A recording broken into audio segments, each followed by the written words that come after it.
Hi, I'm Carol. I'm the editor of Project NOSH, covering the natural, organic, sustainable, and healthy food industry.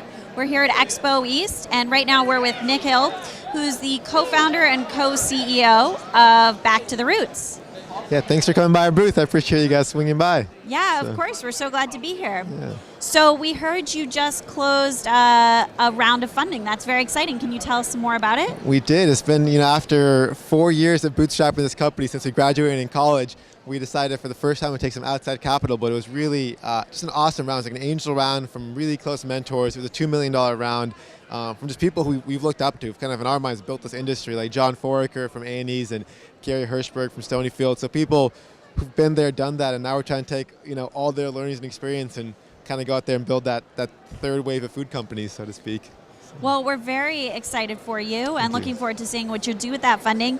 For our viewers, can you kind of talk a little bit more about the first two products that you launched with? Yeah, so we started this company actually our last semester in college. We came across this random fact: you could grow gourmet mushrooms on entirely recycled coffee grounds.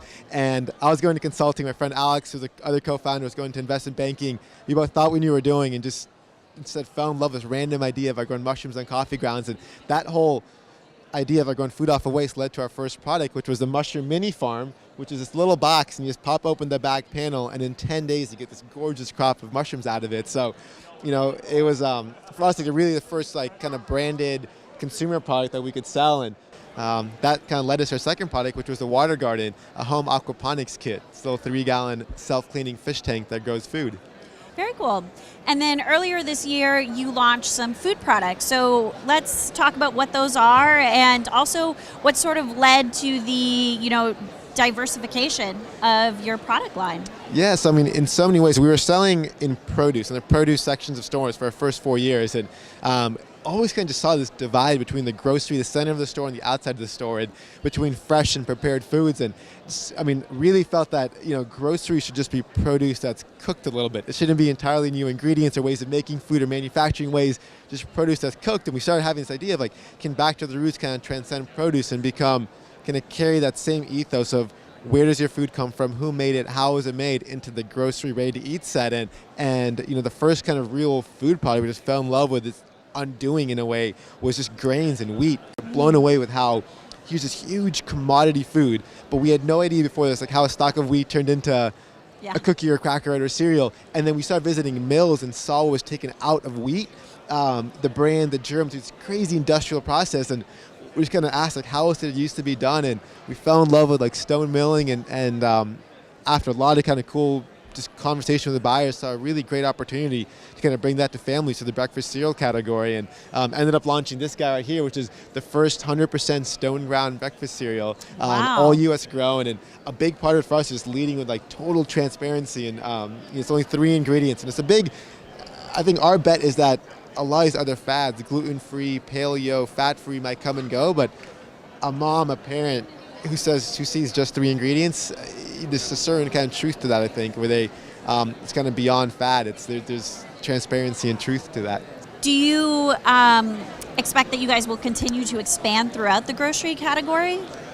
Yeah, our vision really is kind of, at the high level, it's almost like what would a craft foods look like if it was started today, right? And okay. I think it's taking it beyond even organic now, this idea of radical transparency, sustainability, and packaging. And I think, our mission is to undo food. And we see, what we're doing in cereal can totally be applied to different categories. And I think shoppers too want to have a brand they can trust. And that's something we take really seriously, is putting so much care into every product, because at the end of the day, all we have is trust. But if we can have that, people will trust us, I think, in different categories too. What drives us is just we're by being really transparent, I think it forces you to establish a really deep relationship with your customers, and you can't hide anything, which it's tough. It's also, it's a fun challenge. On our cereal, we put the exact percentage of each ingredient, so in the actual recipe for this. You could go home and make the cereal at home. And food is so, especially in this food space, look around, food's so personal, and that's what blows our mind. It's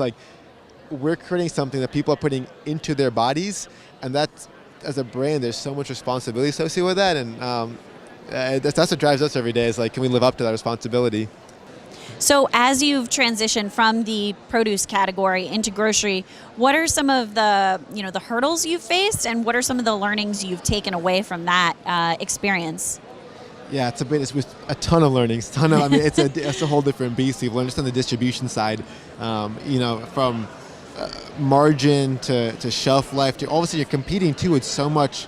I don't know if noise is the right word, but just, like in produce, an apple is an apple. Maybe there's not too much branding on. All of a sudden, the cereal aisle especially, here's probably the most competitive category on shelf, and I think what's the biggest lesson we've learned is how we can't just differentiate ourselves on one piece of it. Like if we really want to win in the grocery, it's design, packaging, and ingredients. If we just do two of those, we shouldn't be doing it. So. Well, that's certainly a model for many other food companies to look up to, and great advice for our folks who are starting out.